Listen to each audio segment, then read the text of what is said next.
সূরা দুহা নাজিল হয়েছিল নবী মুহাম্মদ সাল্লাল্লাহু আলাইহি ওয়াসাল্লামের জীবনের এমন এক সময়ে যখন তিনি মানসিকভাবে গভীর কষ্টের মধ্য দিয়ে যাচ্ছিলেন। ওহী নাজিল হওয়া হঠাৎ করে কিছু সময়ের জন্য বন্ধ হয়ে গিয়েছিল। এই সময়টা খুব দীর্ঘ না হলেও নবী সাল্লাল্লাহু আলাইহি ওয়াসাল্লামের জন্য ছিল অত্যন্ত ভারী ও বেদনাদায়ক, কারণ তিনি আল্লাহর ওহীর উপরই সবচেয়ে বেশি নির্ভর করতেন। ওহী ছিল তার শক্তি, সাহস এবং আশ্রয়।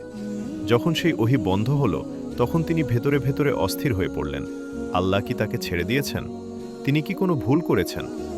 এই পরিস্থিতিকে সুযোগ হিসেবে নিল মক্কার কাফিররা, বিশেষ করে আবু জাহাল, উম্মে জামিল ও তাদের অনুসারীরা ব্যঙ্গ করে বলতে শুরু করল, দেখো, তোমার রব তোমাকে ছেড়ে দিয়েছে, তোমার ওপর আর কোনো ওহী আসে না, তোমার আল্লাহ তোমার সঙ্গে রাগ করেছে।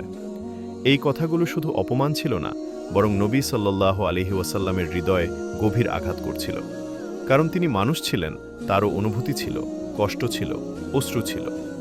এই সময় নবী সাল্লাল্লাহু আলাইহি ওয়াসাল্লাম একা একা বসে থাকতেন, আকাশের দিকে তাকিয়ে থাকতেন, অপেক্ষা করতেন কবে আবার আল্লাহ তার সঙ্গে কথা বলবেন। প্রতিটি মুহূর্ত ছিল পরীক্ষার। নবুয়তের শুরুতেই এমন এক নীরবতা তার জন্য ছিল অত্যন্ত কঠিন। অথচ তিনি ছিলেন সেই মানুষ যার হৃদয় আল্লাহর জিকির ছাড়া শান্ত হতে পারত না। ঠিক এই অন্ধকার সময়েই ভোরের আলো যেমন রাতের অন্ধকার ভেঙে দেয়, ঠিক তেমনি আল্লাহ তাআলা নাজিল করলেন সূরা দুহা। এই সূরা শুধু কিছু আয়াত নয়, এটা ছিল নবী সাল্লাল্লাহু আলাইহি ওয়াসাল্লামের জন্য আল্লাহর পক্ষ থেকে এক অপার সান্ত্বনা, ভালোবাসার ঘোষণা এবং আশ্বাস। আল্লাহ প্রথমেই শপথ করলেন, দুহার কসম আর রাতের কসম, যখন তা গভীর হয়। এই শপথের মধ্যেই রয়েছে গভীর বার্তা। আল্লাহ যেন বলছেন, যেমন রাত চিরস্থায়ী নয়, যেমন অন্ধকারের পর আলো আসে, তেমনি এই কষ্টও স্থায়ী নয়। এরপর আল্লাহ সরাসরি ঘোষণা করলেন, তোমার রব তোমাকে ছেড়ে দেননি, আর তোমার ওপর অসন্তুষ্ট হননি। এই একটি আয়াতই নবী সাল্লাল্লাহু আলাইহি ওয়াসাল্লামের হৃদয়ের সমস্ত ভার হালকা করে দেওয়ার জন্য যথেষ্ট ছিল। এরপর আল্লাহ নবী সাল্লাল্লাহু আলাইহি ওয়াসাল্লামের অতীত জীবনের কথা স্মরণ করিয়ে দিলেন। আল্লাহ বললেন, তুমি কি এতিম ছিলে না? আমি কি তোমাকে আশ্রয় দিইনি? তুমি কি পথ খুঁজে পাচ্ছিলে না? আমি কি তোমাকে পথ দেখাইনি? তুমি কি অভাবী ছিলে না? আমি কি তোমাকে সচ্ছল করিনি? এই আয়াতগুলো নবী সাল্লাল্লাহু আলাইহি ওয়াসাল্লাম মনে করিয়ে দেয়, আল্লাহ কখনোই তাকে একা ছেড়ে দেননি। জন্মের পর বাবাকে হারানো, মাকে হারানো, দাদাকে হারানো, এই প্রতিটি মুহূর্তে আল্লাহই ছিলেন তার প্রকৃত অভিভাবক। এই সূরার মাধ্যমে আল্লাহ নবী সাল্লাল্লাহু আলাইহি ওয়াসাল্লামকে শুধু সান্ত্বনাই দেননি, বরং ভবিষ্যতের জন্য আশ্বাসও দিয়েছেন। আল্লাহ বলেন, নিশ্চয়ই তোমার পরকাল তোমার বর্তমানের চেয়ে উত্তম হবে, আর তোমার রব অচিরেই তোমাকে এমন কিছু দেবেন যাতে তুমি সন্তুষ্ট হয়ে যাবে। এই আয়াত নবী সাল্লাল্লাহু আলাইহি ওয়াসাল্লামের জন্য ছিল এক বিশাল আশা।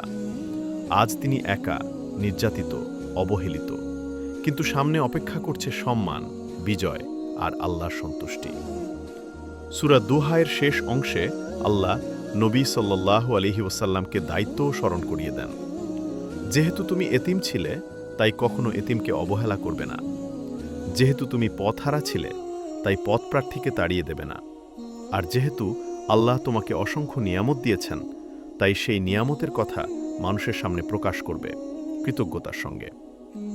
এর মাধ্যমে আল্লাহ শেখালেন, যে কষ্টের ভেতর দিয়ে তুমি গেছো, সেটাই তোমার দায়িত্বের ভিত্তি হবে। মূলত সূরা দুহা নাজিল হয়েছে এই বার্তা দেওয়ার জন্য যে আল্লাহ তার প্রিয় বান্দাকে কখনোই পরিত্যাগ করেন না। কখনো কখনো নীরবতা আসে, পরীক্ষা আসে, কষ্ট আসে, কিন্তু তার মানে এই নয় যে আল্লাহ দূরে সরে গেছেন, বরং সেই নীরবতার মধ্যেই লুকিয়ে থাকে ভবিষ্যতের সবচেয়ে বড় রহমত। এই সূরা শুধু নবী সাল্লাল্লাহু আলাইহি ওয়াসাল্লামের জন্য নয়, বরং প্রতিটি সেই মানুষের জন্য যে মনে করে আল্লাহ তাকে ভুলে গেছেন। যখন দোয়া কবুল হচ্ছে না মনে হয়, যখন জীবন অন্ধকার লাগে, যখন মানুষ তিরস্কার করে, ঠিক তখনই সূরা আদ-দুহা মনে করিয়ে দেয়, তোমার রব তোমাকে কখনো ছেড়ে দেননি।